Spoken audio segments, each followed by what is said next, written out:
for Eric, do you have anything you want to mention before we go live? Nope, I'm good. Go for it. Okay, great. All right. Kelly, I have a thought. Do you want to rename his phone number to his name so his phone number stays private? Yeah, that's really quite smart. Let's see. Kintner. Yep. Got it. Looking out for you, Eric. All right. Thanks so much for that. I missed that. Appreciate it. All right, you guys. Thank you. I'm gonna click broadcast. Okay.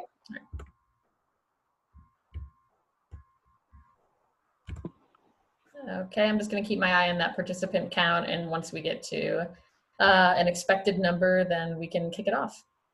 You're going to do a kickoff? Yeah, sure. I can just say, hey, everybody, as I am right now. We've got a couple people joining us. And let's just give it one more second.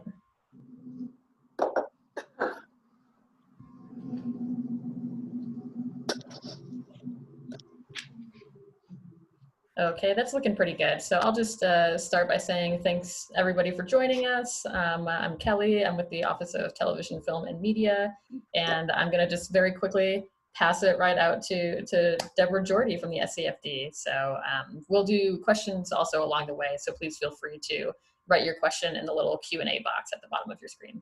So there you go. Thank you. There you go, Deborah. Good morning. How's everybody? I hope we're all thinking it's Friday. I woke up this morning and said, Happy Friday, and then I had to go, wait a minute, it's the COVID day. I'm not sure if it's Friday, but it is Friday. So we're so pleased you're with us today. Before we start, I want to do a shout out to all the cultural organizations, the creative businesses that are working so hard around the state to keep your programming online, pivot to online, and do everything you're doing as you always do in such a creative and innovative way. We know our sector is nimble, and you all are just demonstrating that, so thank you. Today's discussion is on mergers and dissolving organizations, or considering that. Our panelists are Brandy Coons, curator of the Firehouse Art Center in Longmont, and Eric Kintner, partner at Snell and Wilmer. We're going to talk about, we'll be talking for, I don't know, 15, 20 minutes about their work with mergers and dissolving organizations. And then we'll open up for Q&A, because we know the Q&A part is really one of the most essential parts of these webinars. I'd like to say this is a great collaboration between CBCA, the Colorado Business Community for the Arts, the SCFD, the Scientific and Cultural Facilities District, and the, I'm not forgetting, Colorado Creative Industries, and the Colorado Office of Film, Television, Media, and the collaborative of the SCFD. All our acronyms in place. So thank you all for doing this. We'll probably be doing more in the future. And if there are webinars that you all are interested in, topics, please let us know, because we're very interested in doing what we can to get more information out. So as we know, with the stay-at-home orders and the safe-at-home orders, that's caused huge business disruption with everyone at home. And we've seen organizations looking at doing furloughs, layoffs, revenue reductions, and so all this is a huge business disruption for organizations. And so today is just an opportunity to talk about different ways of thinking about the coming years in terms of partnerships, mergers, and if it's time to change the nature of your organization. So I'm going to lead this off with Brandy, who's going to talk about a successful merger that she's been involved with the last couple of years. Hi, Brandy.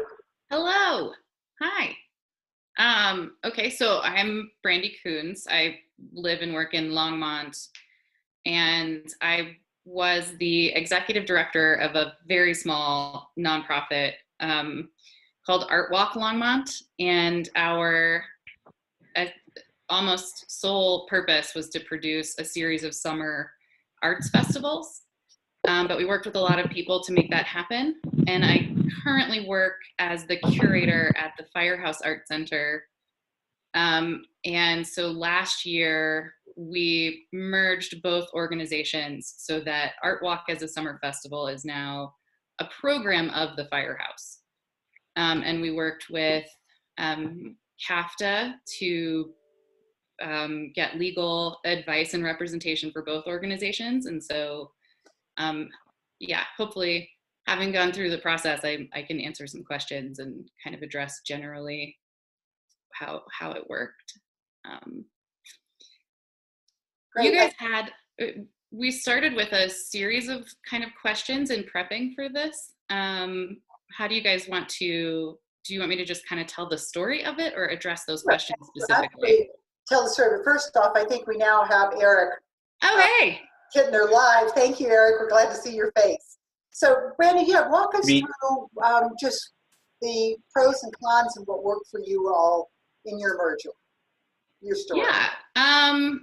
Well, so we, as the executive director for Art Walk, I found that there's a lot of kind of overhead and labor that's the baseline for running a nonprofit organization. And a lot of that over time I realized was overlapping with a lot of the work that the Firehouse was doing. We had a similar geographic area. We had a similar, donor base. I kept seeing, the executive director of the Firehouse at the time was Beryl Durazo, and we just spent all our time together because we were all going to the same events. We were applying to the same grants. We were talking to the same pool of creatives for input on our organizations. And so we started talking about, would it actually strengthen both of us to just be one thing? And we decided that it would after talking with our boards. And our boards were really crucial in making it happen. So they were the first people we started talking to about this. And they did a ton of work in just kind of communicating really well how it was going to work and working with the attorneys. Both of our organizations had accountants on their boards, so we were able to use their expertise to look at that process. We started talking about it, I want to say in the fall of 2018, and then formally completed the merger at the end of July 2019. So the process was slow. Like once everyone was on the same page that we wanted to do it, I think it's important to be aware that it can take a long time. And even though we were both not large organizations, that's something to be aware of. Yeah, so that was kind of it. I think Eric can talk a lot about the steps for communicating details and things like that, Sure, Eric, would you like to talk a little bit about the mechanics of a merger, who's involved, the process from a legal perspective? Sure. Can everybody hear me okay? We're good? Good. Okay. Thank you. Sorry about the snafu. Still working on the tech even after a month of quarantine. But yeah, I mean, from a practical standpoint, I totally agree with Brandy that these things can take a lot of work and effort. Mergers I've been involved with for the nonprofits have taken sometimes years. If you think about when the boards are first considering the option to finally, everybody sort of sitting around the conference room table and signing the documents and making it official. So it's the practical reality of getting married, if you will. It takes some time and takes some dating and getting to know each other and understanding the mission and understanding the opportunities, the challenges, the stakeholder concerns, how the boards are going to work together going forward. Will there be two boards? How do you incorporate those different ideas in a way that feels equitable? On the mechanics side, it's pretty straightforward in terms of there's a document we call a merger agreement, and in that merger agreement, the one nonprofit org is agreeing to be acquired, if you will, by another, and then as that part of that merger by operation of law, two become one, and after it, then the surviving nonprofit is owns all of what the nonprofit merged into it had, all of its liabilities and assets. And boards of directors will approve that transaction. If the organizations have members, the members will generally approve those transactions. And then we sort of file the requisite paperwork with the Secretary of State's office to make it official. So I agree with Brandy. The challenge is unfortunately not the actual legal part of mechanics. It's making sure everybody is aligned on how this is going to work on a go-forward basis. I love that dating analysis, because so much of it was talking about like where our mission statements aligned and kind of how we would take the strengths of each organization and kind of pair them and move forward with a solid plan for the future, really. Like it's very much like a marriage dating situation. Like, do you want kids? We have to know now. Yeah, that's funny. That's a good one. So Eric, are there any other aspects? You know, we talk about straight out mergers, but there are also other ways of thinking about partnerships or asset transfer, whether it's programs. Can you speak to that a little bit? Yeah, sure. So, you know, the merger scenario is probably on the most extreme end of the spectrum in terms of two entities become one, or to think about it, maybe it's for somebody who doesn't like that, you know, one entity is going away and won't exist anymore. Now, it still technically is part of the new entity, but there's no longer going to be ABC nonprofit that's going to merge into the other entity. So that's the most extreme version of literally the coming together legally. The other end of the spectrum is just relationships, is contracts, is sharing of expenses. Depending on how these two organizations may work, I've had situations where you had a major grantor organization that was funding other organizations, and they were thinking, well, how do we get the other organization to do what we want, or to be more focused in certain areas? How can we better support them? And the most easiest one is just changing the terms of the grant, or to put some additional restrictions on it. The most extreme version of that would be we just acquire that other entity and we operate the mission and the program going forward. That would be on that grantor-grantee situation. When you just have two kind of nonprofits that are in the same general mission area, they may decide that, look, we want to keep our missions going. We like our separate sort of focus here, but there may be back of the house expenses that we can share. So maybe we can sublease to each other, or we can share admin costs, or we can split some other arrangements there. That would be just a general cost sharing arrangement, which can have the same benefit of reducing expenses during a downturn like this. It doesn't involve all of the complexities of boards of directors having to figure out, you know, whether they want to have, you know, whether they're going to have kids or not, right? So it's a lot easier process. There's also, you know, that would be, I guess, just on that cost sharing side. So there's no really combining or direction or control over the missions. Just we're going to share expenses and make our dollars go longer. And then in the middle is probably something kind of like a joint venture, or some sort of sharing of a program, where you might have the separate organizations are still existing, but they might come together in one way to kind of focus the assets or the resources into one mission, and are then sharing or controlling that mission appropriately. So you might have a splitting of board seats for that mission. You might think about creating a new entity that could sort of handle that mission issue where there's overlap. The separate organizations still are out there. They're just kind of at the higher level, and you've got the lower mission here. So if things don't go well, you kind of already have a prenup in place to continue our marriage, right? And this contract holding this kind of joint venture can kind of be terminated, and everybody's still here, and they can still keep going about their own business and their own mission. You know, the merger, once everybody comes together, really hard then to kind of separate that, because the merger of the entities are now one. So you really got to create two new separate entities, or at least another one to kind of keep it going. So yeah, there's a whole spectrum in that vicinity, and certainly I think any nonprofit now that's out there that's looking at the current landscape and the economic downturn and how much the business models need to change, should be considering all of those on the spectrum.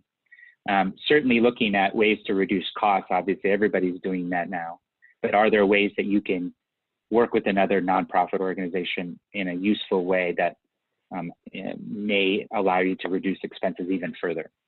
Yes, exactly. I mean, thinking now with the pandemic and the economic downturn, and who knows when, we will come out of this, but at what point, it is a great opportunity and time for organizations to think about it. And I guess I would put this out to all of you all in the audience to think about, there can be mergers with certainly, obviously, shared mission, but excuse me, are there also opportunities where there's like shared geography or shared audiences? And maybe sometimes it might not be two exactly aligned types of disciplines, say music organizations or whatever, but that could come together in a sense where they're building a larger audience, where it could be a nonprofit cultural organization and a cultural district or whatever that might be able to come together in different ways. So I think it's a chance for people to if you have the time, to think about it in a new and different and exciting new kind of business model. Can we take a minute and talk about how to dissolve an organization? I'm going to turn to Eric on that one. Kind of the legalities of that, winding down gracefully and legally what you have to do to make that happen. Yeah, sure. So in a dissolution context, what you're doing is trying to determine what are, first of all, my sort of balance sheet. What are my assets and my liabilities? What are the things I need to take care of before I go away? There are protections under the law for creditors that are owed money, whether it's to a bank or to a landlord or to a vendor, that, not surprising, you can't just dissolve the entity and not pay those folks. So there are some ramifications to that. So the first step in that process is to really understand, one, if the dissolution is where we're going to go and we're not planning on merging with another entity or potentially, transferring our programs or our assets to a nonprofit to continue and then go ahead and dissolve. If we're just going to go forth and sort of just shut this down because we just don't have the resources anymore to do it, coming up with that plan to beginning on the financial statement analysis and understanding what are the money that you have coming in and what amounts are owed, so that you're making sure people are made whole. Now, it's certainly true that you might not have enough money to pay everybody and you're kind of in an insolvent situation. And certainly at that point, you need to talk to your advisors and your accountants to understand what the potential solutions there are. There may be some for you, depending on the situation. Once you've kind of come up with an idea of how you're going to kind of resolve all debts, and if there's money left over, or if there are programs or assets that are not in the form that can be easily liquidated and sold off to pay off creditors, then you, as a nonprofit, as a 501c3, you're going to be required, usually under your articles or under 501c3 guidelines, to transfer those programs and those those charitable assets to another charity that's, I think in kind of hopefully in your mission area, but they don't necessarily have to be. There's often sort of a waterfall where you try to get to the mission organizations. If they're not available, it might be any C3.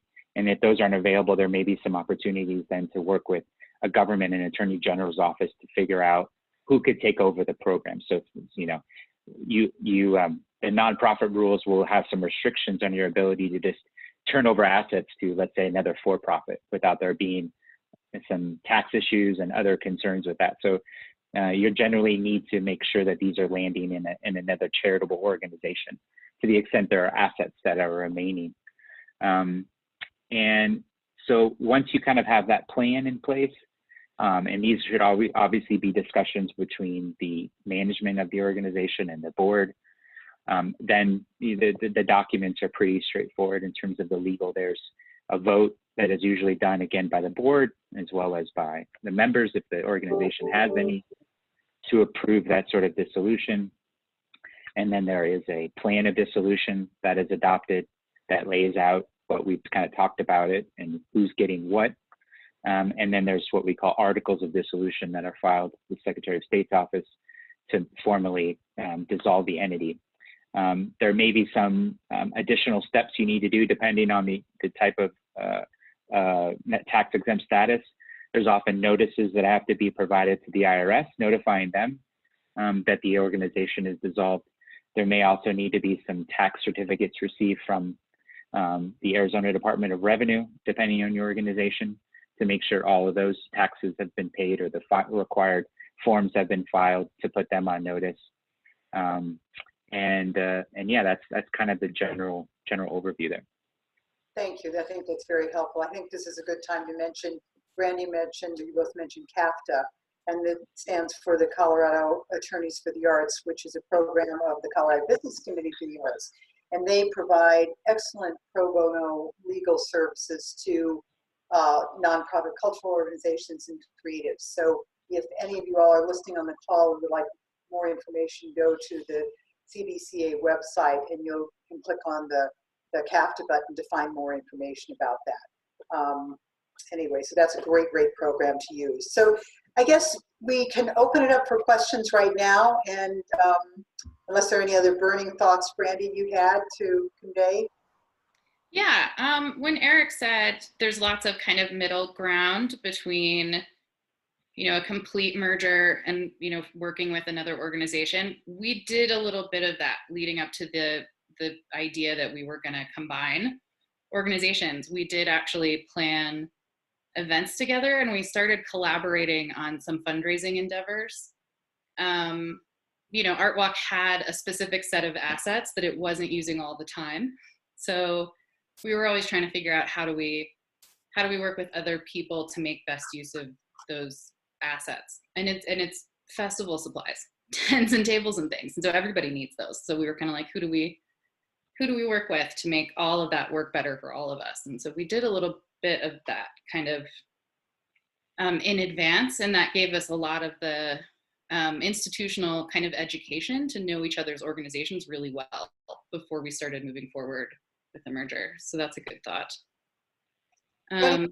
Sorry. No, go ahead. What's up? I was going to say, you mentioned earlier, the people the constituents you need to think about and talk to, your board, your volunteers, others. Mm-hmm. From a PR standpoint, was there any thing that you all really focused on to make sure the public understood the merger, or how did you approach the PR angle?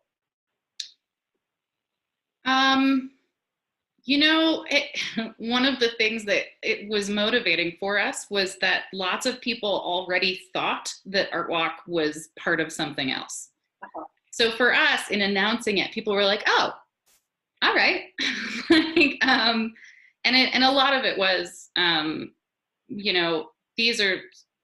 there's resources that the Firehouse had that we would be putting to bear to improve Art Walk as an event.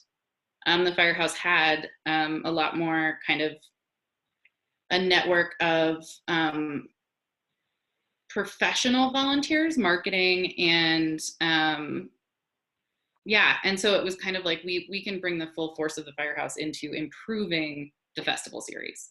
So that's really, yeah. You really saw a great complement between the two organizations. It really was. But I think, and it's funny because in hindsight, and even to lots of people at the time, that felt obvious, but we had a lot of people invested, particularly in Art Walk, who, it's very easy when you work really, really hard on something, which we all do, to have this sense of ownership and this idea that you don't want to let go of that. So it was still an interesting communication process. I bet. This is kind of for both you all, and I think we touched on it, but well, Brandy, if you came in or you were involved with it, totally involved, would you have done anything differently, knowing what you know now? Yeah, so I asked that question of the Art Walk board president at the time did a lot of the work with Eric to kind of make it happen. And I asked her that question, and she said she wished she had known definitely how long it was going to take, and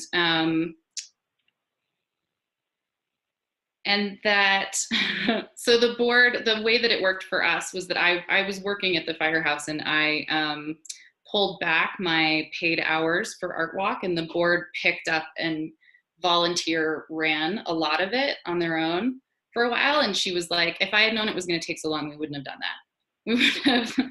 We would have either kept staff or reduced programming to, you know, kind of adjust for that. So yeah. That's a really good point, yeah. And Eric, from a legal standpoint, right out the chute, is there anything you would give guidance on that you need to do immediately, thinking about mergers? I mean, I know you've walked through all the steps, but are there any things that people sometimes forget about or overlook that you really is kind of first on the to-do list? Or all of it? I can't. What comes to mind often when we're dealing with these mergers, which is unique in the nonprofit situation, is that there isn't somebody to go back after if things don't work out as planned, generally, right? At least I've never seen such a large organization try to push that issue hard. So often, versus a for-profit situation where you've got two entities that are owned by shareholders, they're coming together, and one of the entities that's going away is going to get a bunch of money, right, to merge. It's a way of acquiring the other entity. So there's going to be all these shareholders that are going to receive a bunch of money.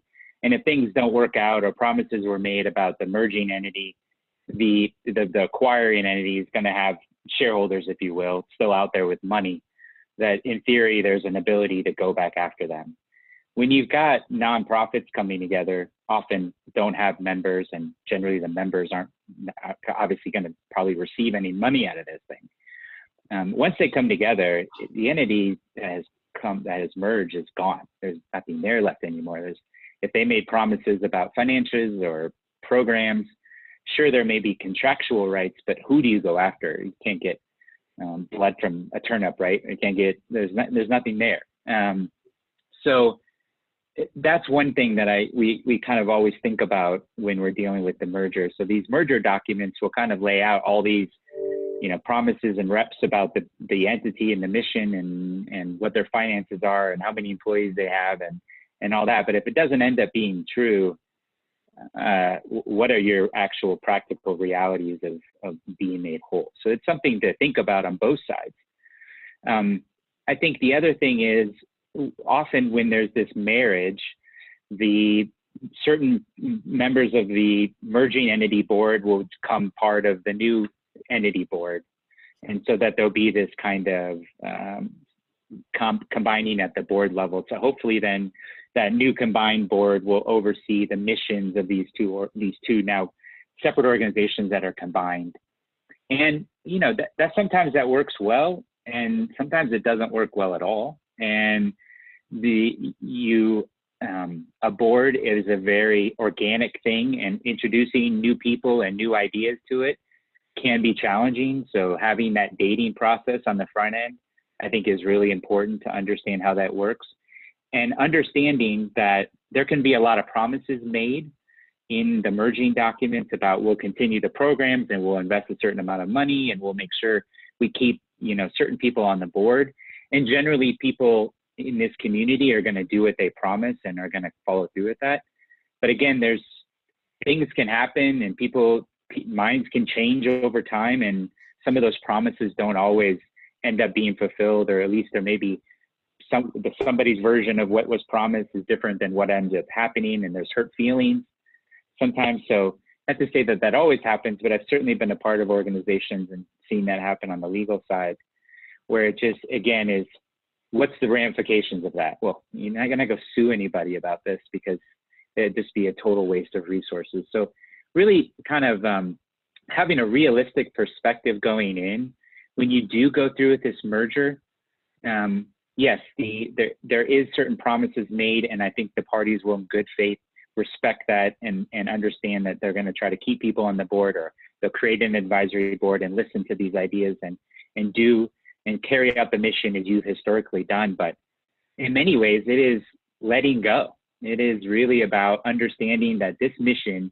can be run better by another organization, and really thinking of the merger as almost an asset acquisition. I mean, it's not completely because you're merging, but think of it just practically of you are letting go, and you've taken the organization to this point, and now you're going to partner with another organization, to Brandy's point, that has more resources, more opportunities to grow it, and you believe that's going to be best for it. So it is kind of this moment of maturity, of letting the mission continue on in maybe a different way than you thought, and maybe that's totally fine. But I think having that understanding on the front end is really important to be realistic about it. Very good point. I think that ties to also when you think about the life cycle of organizations, the next iteration of this could be that. Any other thoughts, Brandy, before we open it up for questions?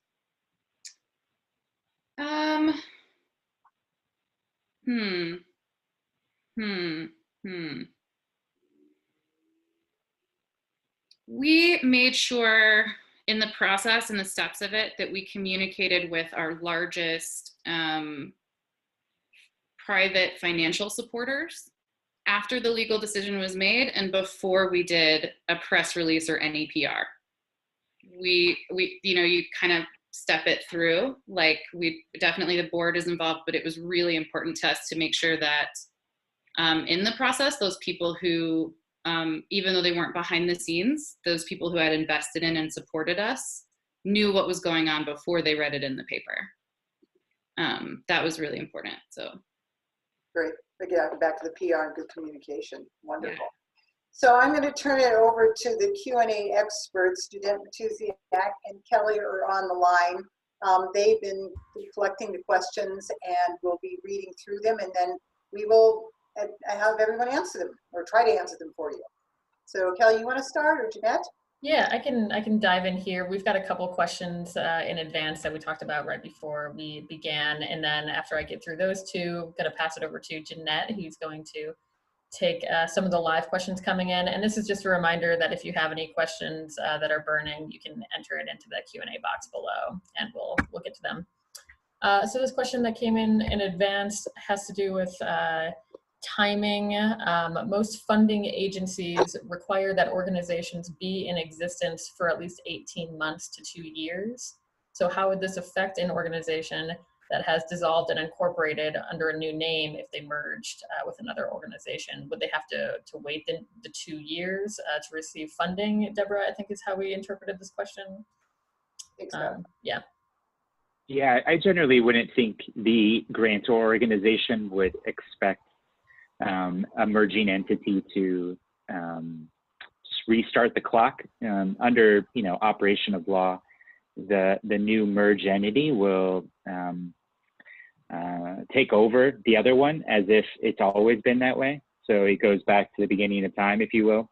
Everything that exists in the merged entity is now in the acquiring, surviving entity, we call it. So you'd be able to, I think, pretty quickly explain that to the grantor organization that we're still continuing the same mission you've been funding for the last 10 years. Nothing's changing here. And I would just say from an SCFD perspective, as a cultural funder, if organizations are thinking about this, and this has happened in the past, contact us and talk to us about it when you feel comfortable, at a point where you feel it's appropriate, and we can walk you through what we can legally do or not do. But I guess, again, it's back to what Brandy said, it's communication with your funders to just try to figure out the next steps on that. Yeah, when we started the process of merging in January, February of 2019, and that's SCFD granting season. So we reached out to them immediately. We were like, this is what we're doing. How do you want us to apply? And they were very helpful and very informative. So it's just easy to reach out to them, I would say. Yeah. Would you say from our I would say that, yeah, the question kind of touched on like a dissolution and a reincorporation. I guess I would think about this in two ways. So you've got the merging entity, where is this operation of law, they come together. And then you've got the idea where I've got one entity and I'm moving the assets to the other entity, and then this entity is going away. So the merged entity, operation of law, everything that existed before exists now. The asset entity, the asset is a little different, right? Because there may be grants in this entity that you then need to move over here, but those grants may say, hey, you need to get SCFD's approval to move our money here. And so that's where there may be a difference on a transaction structure type. And that would be true if there's contracts over here or vendor agreements or whatever. There may be restrictions here from donors that say, you can only spend our money this way. We haven't approved it to be spent over here that way. So that's where the structure may be important. And certainly in an asset deal, you're going to be thinking a lot more about getting everybody's approval to the extent you need it to move those assets to another entity. And I would just say it varies from private foundations to public funding to different funding entities. So it's a case-by-case basis, and you need to talk to those entities about each of the situations. Yeah.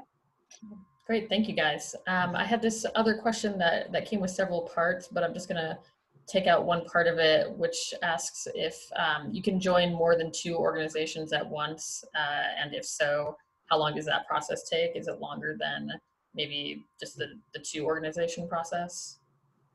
Yeah, totally allowed legally to merge multiple organizations in one. Not seen very often, but it is possible. I think so. The legal spot is probably the same issues you have merging 1 versus 5. I think the practical reality is just getting everybody on the same page there. That's 5 boards. That's 5 stakeholder groups.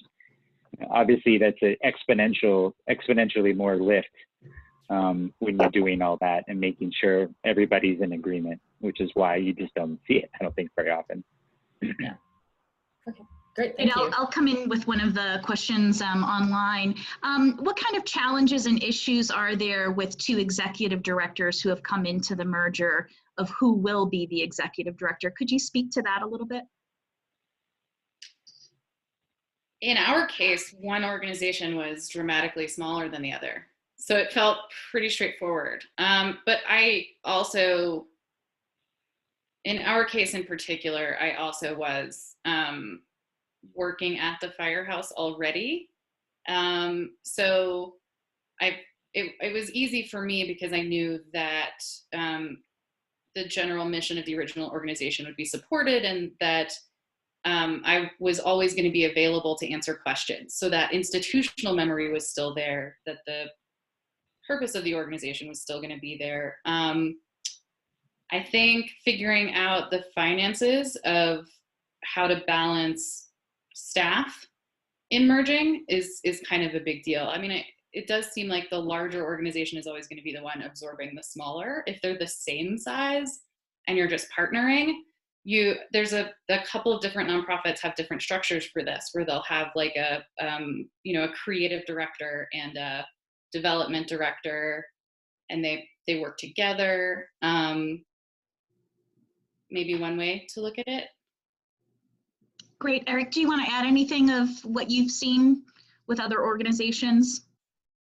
Yeah, I've seen kind of the same general rule of thumb with Brandy, that the larger organization is generally going to be the one that the staff remains the same. And in the smaller organization, the staff is either, fit into the mission areas within the large organization, and the executive director often is now kind of redundant and is often sort of moved on.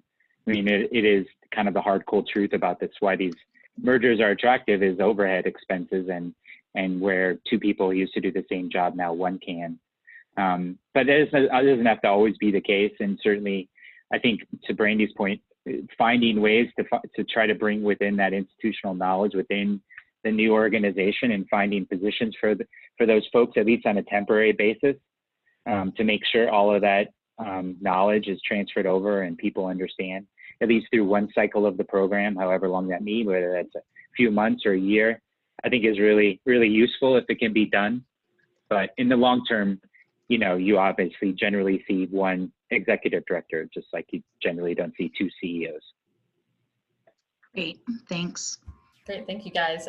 We have this one question about merging across counties. Both of your culturals were within the same facility, same region. Have you seen other mergers that have happened across counties, perhaps farther than that? Oh yeah, absolutely. It could be a good reason, to Deborah's point earlier, to expand the current mission across counties. You're still doing the same thing, but you're covering a wider area with hopefully not the same costs on overhead. So you're making more money go towards the mission. So yeah, I've seen that quite a bit.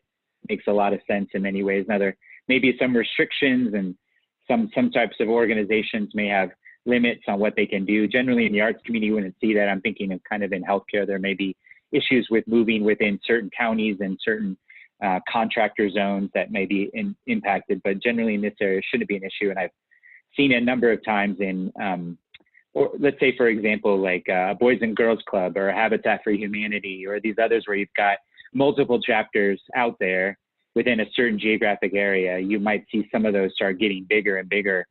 Instead of just being the Boys and Girls Club of Denver County, it might be the Boys and Girls Club of Metro Denver. It might become the Boys and Girls Club of the Front Range. And, you can imagine it can expand. And there's limits on how far you can go there from a mission-driven perspective, but it makes a lot of sense if there's that connection already. Thank you. I'm going to pop over to the next question. Aside from communicating with stakeholders and keeping current with filings and org bylaws, are there other things organizations need to consider when taking a hiatus rather than dissolving? Well, go ahead, Brandy. Well, I was just going to say, making sure that anybody maybe this was part of the question, but the biggest one for me would be making sure, because we're doing this now. I mean, Artwalk is our program, but we're not doing it. So we can't do a festival. So we had to go through and look at all of our contracts and all of our kind of planned, commitments and communicate with those people and make sure that nobody felt lied to. Yeah, very, very good point on that, on the hiatus issue. There's a lot of contract review that we've been doing for clients, on understanding how can we, postpone an event.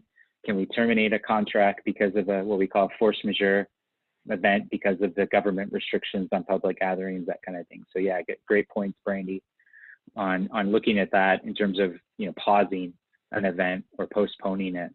I heard the question maybe in the sense of, can we just kind of put our organization as a whole on sleep mode for 6 months and come back? That's probably going to be a little bit more challenging because you got to continue to operate the business and do all the things businesses do, like pay their rent and pay their staff and all these other things. I mean, it's certainly possible to sort of pretty much furlough everybody and just kind of maintain what you need to while this is all going on. Certainly there's a lot of businesses that are been forced to do that recently. And the business is still operating, but obviously there's still got to have somebody making sure the obligations are looked after during that period of time. It's not like your legal obligations stop because you decide just to not operate for a while. Great, thanks. Thank you. I'll pop over to this next question, which may have been answered a little bit, but just to reiterate, do you guys find it preferable to merge two organizations into one or to consolidate two nonprofits into a new third organization? You see that subtle difference?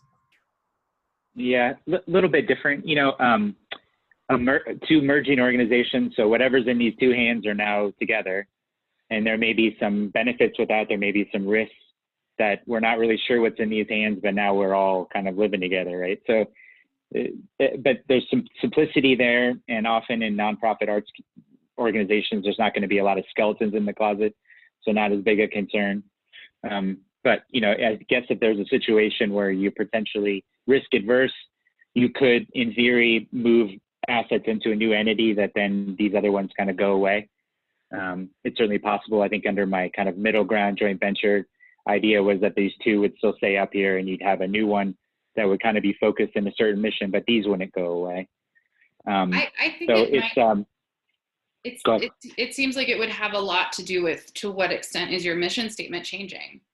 I mean, if merging two organizations to make a new thing means that you're doing new work more than the same as before, then that would make sense to communicate that in that way. But if you're merging because one organization's original mission statement stays the same and absorbs another nonprofit, then you would want to kind of keep, I don't know if there's a word for it, but there's that community familiarity, which is a really big asset I think in nonprofit work, that people know who you are. And so merging and creating a new thing means the labor of communicating from scratch who you are. And I think that's worth it if you're doing completely new work, but it may not be if you're doing similar work. Yeah, I completely agree, Brandy. You'd have, that new entity would have to go get C3 status, have to go get a new IEN. You're starting brand new. So it is certainly more work to do that. And for what benefit? It's probably not going to be as much benefit as the cost in most cases to do that. Thank you. So the next question is, do you have any experience with merger of a nonprofit and a for-profit organization, with the nonprofit org being a subsidiary to the profit organization? How does that merger look logistically? Yeah, it's going to be very challenging in general. I would say it happens, and you've seen it in the healthcare world a number of times in our own community with nonprofits being acquired by for-profits. And then therefore there's often agreements reached with attorneys generals on what to do with all the charitable assets that have been tax-free for all these years. And now that they're not going to let the for-profit kind of take all that over. So creation of the large funds and endowments we know of today. It is going to be hard for a for-profit in general to own or control a nonprofit and maintain sort of the separation and making sure there's not, in the nonprofit world, private inurement to the benefit of individuals. So that can be the owners of the nonprofit, it can be the executive director or the board members. So it's pretty challenging to do that. It can be done. Certainly have to talk with your legal counsel to see if it's possible, and what are the ramifications from taking charitable assets and giving them over to or selling them to a for-profit.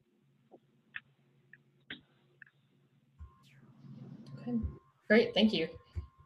We've got a couple SCFD grant specific questions coming in. I don't know if we want to address those here or maybe have people call the SCFD. Deborah, what are your thoughts on?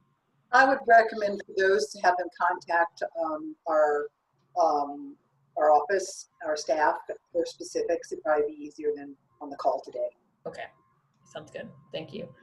So then I will skip over that one for the moment and we'll go down to this next one. I'm with an organization that has considered becoming a nonprofit, and we've gone through some preliminary steps. Eric mentioned that there may be some options to all-out merging. What might those options be? We want to stay autonomous, but don't know if we can finish becoming a full-fledged nonprofit. Right, so for sort of folks that have gotten together with an idea and don't have yet kind of a full C3 status, there's sometimes our fiscal agents out there, fiscal intermediaries that can sort of, they are already a nonprofit and have that status, and they may be able to operate your idea under their C3 umbrella.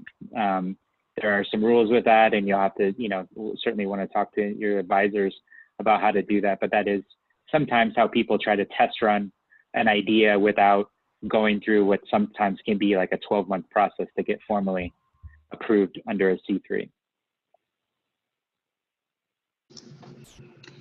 Eric, could you reiterate of the 501c3 status? Does the merged organization, whose 501c3 is it, or is there a new application required? It would, the C3 of the surviving entity would be the one that is taken over. So there's notice provided to the IRS regarding the merged entity. The one that has been acquired will now basically go away, and everything will be under the new one. But in terms of whatever that acquired entity had in it, assets, liabilities, whatever, that's all now part of the merged surviving entity. Great, thanks for that clarification. Yeah, thank you for that. Let's see, Eric, this next question is also directed at you. In your experience, have you seen constituents of merged organizations fall through the cracks and lose out on the support they were once receiving, especially with organizations which serve historically marginalized populations? You know, fortunately, I have not seen that, at least by checking in with the organizations later, I have not seen that happen where, you know, the mission has faltered in a way that leaves people out. I mean, that's generally why folks are trying to merge, is to provide a greater platform and more resources for the mission. The ones I've seen have expanded what they've historically done beyond what the prior one could have ever thought about and ever have done. So it's usually a win-win, but it is, you know, certainly a valid concern for boards going into it about whether, you know, our folks, our constituents, our customers, our patients will continue to be looked after in the same way. It is this kind of, again, coming back to a psychological letting go. Once you feel like you've found a good new home for your mission, and you believe in the people that are there, it is a sense of faith and trust to let it go and hope it works out.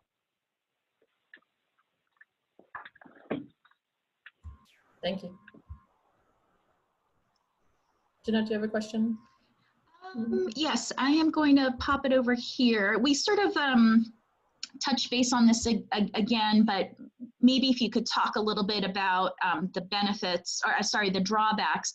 Is it possible to create, you know, a third entity to encompass two organizations? What are the benefits and drawbacks? I think we've already touched upon that, but can you talk a little bit about what those challenges are in creating that third entity?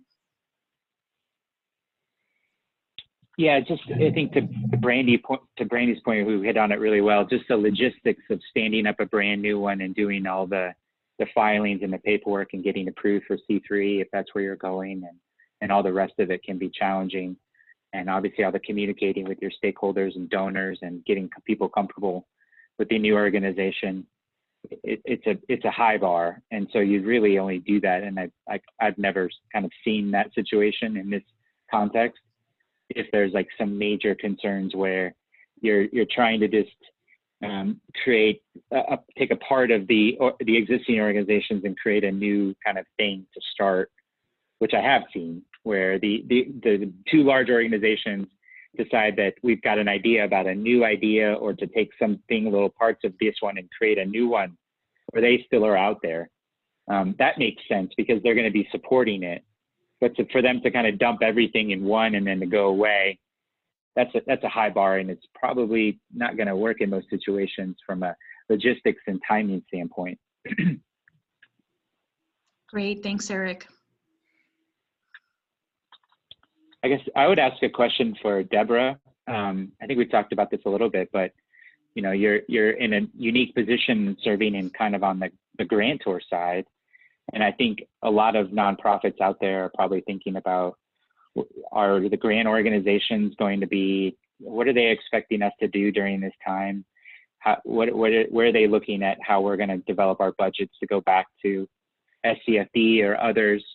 What should we be thinking about in that way to make sure we're still looking like we're a good steward of our mission and the funds that we've been so grateful for? Sure. Well, we're really working closely with all of our grantees and all of our funded organizations.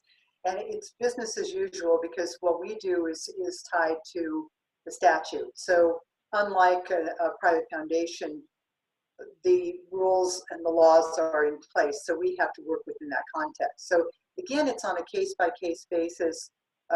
We can't alter funding cycles or timing because it's all in statute.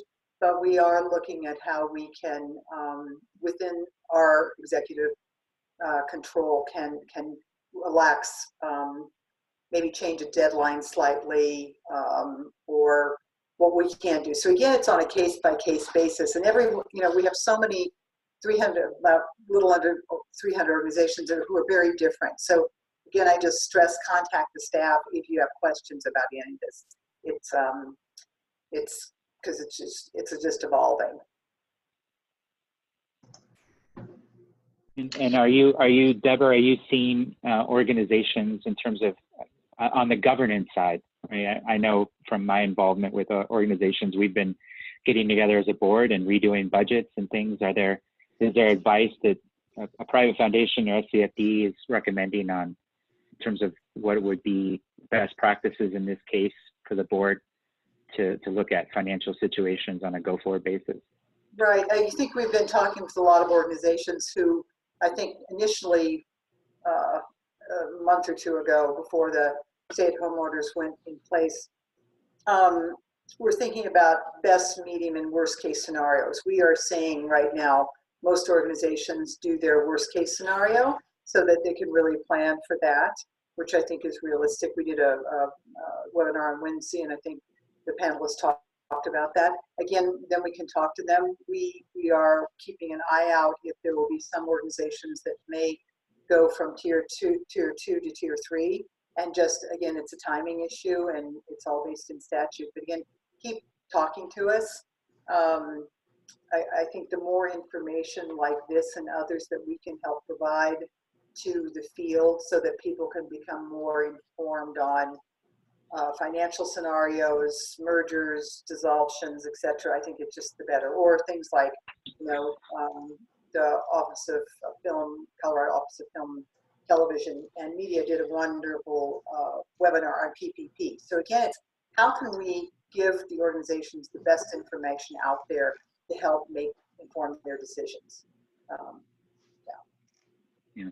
And I would plug, I think it's either a WEDIT's website, and I think you can get there. They've stood up a number of funds and resources for arts organizations to try to provide some funding. The PPP stuff is great, kind of starting to run out. You have some emergency injury disaster loans that might be available. We've got a new Main Street loan facility that's being set up by the Federal Reserve. It's still available for profit, but there's indications that they're going to expand it to include nonprofits. So if there are arts organizations that are looking at how we can get some funding and some grants, I think those websites are good ones to keep looking at. Exactly, and there's several resources that I was going to give you at the end, but I was certainly giving to you now. There's a new joint collaborative project with many of our partners, CBCA, Bonfi Stanton Foundation, SCFD, and it's called Arts Through It All. So anyone can go to artsthroughitall.org.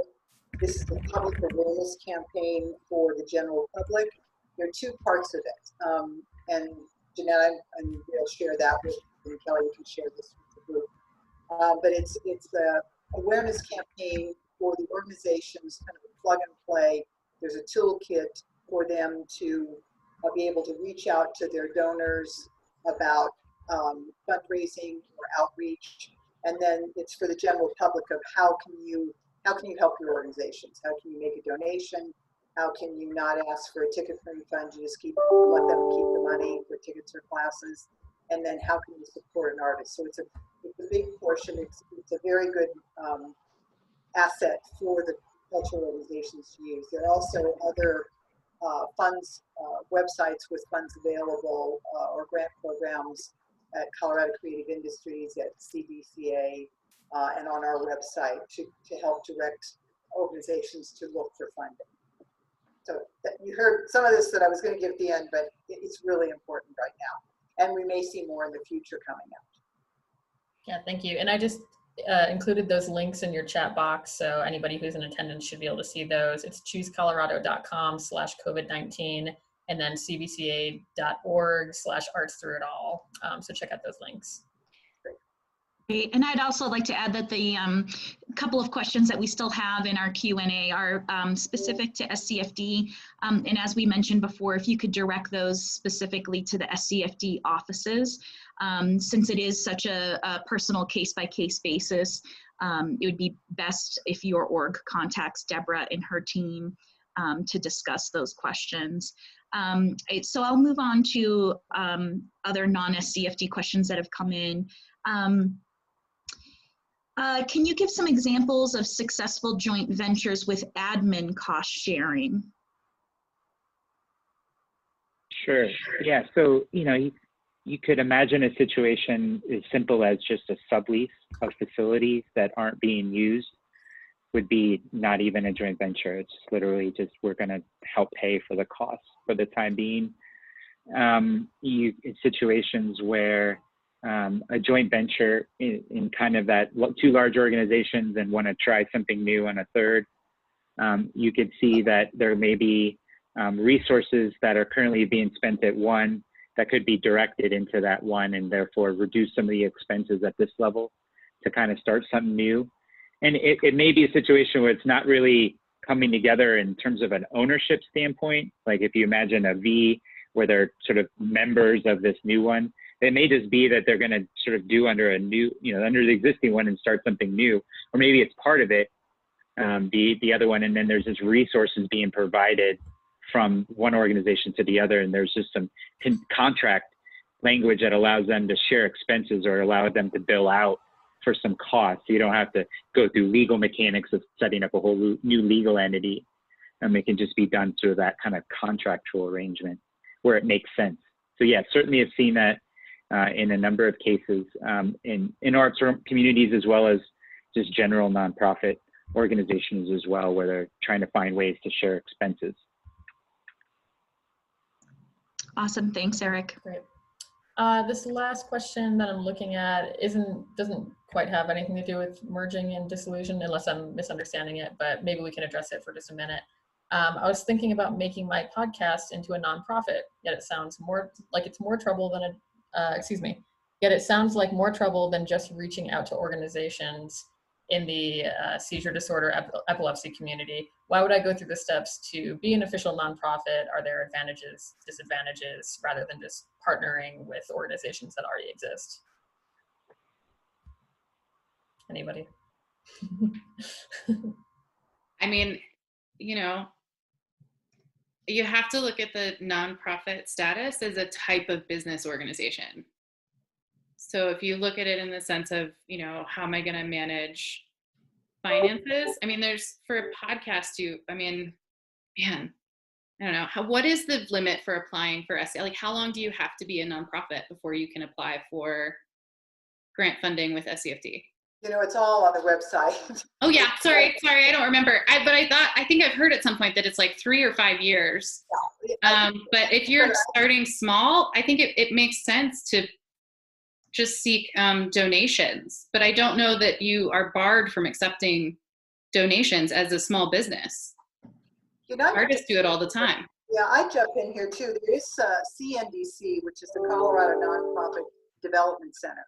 And they work with organizations that have been around for a long time that don't have their 501c3 status. They are the fiscal agent. So CNDC is also a great resource for entities or groups of people with ideas or organizations that don't have their C3 filing. And they've been around a long time. They're a fabulous organization, and maybe we can add that in to the website, Kelly, the CNDC resource as an option, because as you all said, it's a lot to stand up following. Definitely. Great. I think that's the end of our non-SCFD related questions. Jeanette, do you see anything else that I'm missing? No, but I just wanted to, just to recap, can you share overall some advantages that you saw with merging your two organizations, Brandy? Yeah, I mean, so much of the administrative overhead that Art Walk was spending money and people's time on was just duplicated by this organization right down the street from us. So just at a first swipe, getting rid of that and turning Art Walk's program income into a more direct, like right back into that event exclusively. Like some of, that's part of the dating. You figure out how you're going to financially manage moving forward. But it just was wonderful to kind of say like, okay, well, our Rock didn't have we were so small, we didn't have a budget for an office. And so the Firehouse has a mailing address. So it's a physical building people can go to. We can have meetings there. We can have like group, when we announced with our partners, we had a big group meeting. We brought burritos. Art Walk would have had to find a private place to do that on its own. And so, a lot of that was a really big deal. We also were actually able to expand the community that we were serving. The Firehouse had existing relationships with a lot of community partners and other organizations that Art Walk didn't have yet. So that was wonderful as well. That's great. Eric, do you want to add anything in terms of advantages you've seen? Yeah, I mean, when it works as well as what Brandy described, it's just such a win-win, and it's such a great success story. I think that those are all just wonderful stories.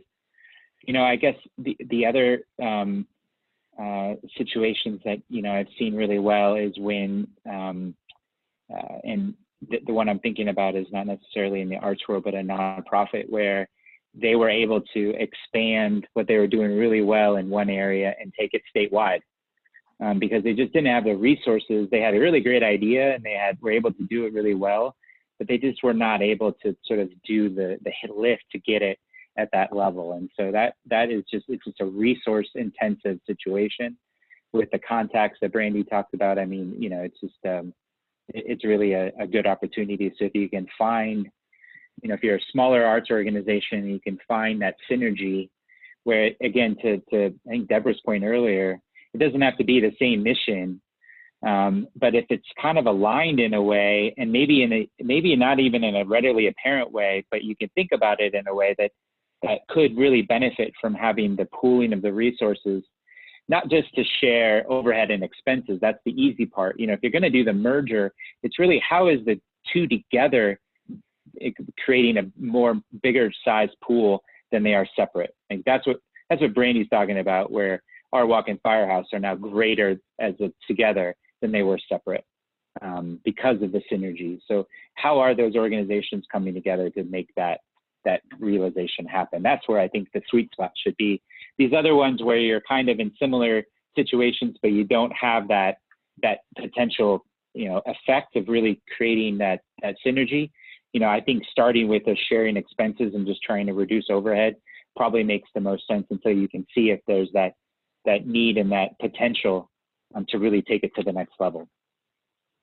Great. Great, thanks, Eric. Do we have any other questions? Is that okay? I don't think so, yeah. No, that wraps it up on our end. That's great. Well, I guess I would just say, so much good information on the tactical side, how to go about these things. But I think we're hearing, back of house shared services is one thing, the financial aspect.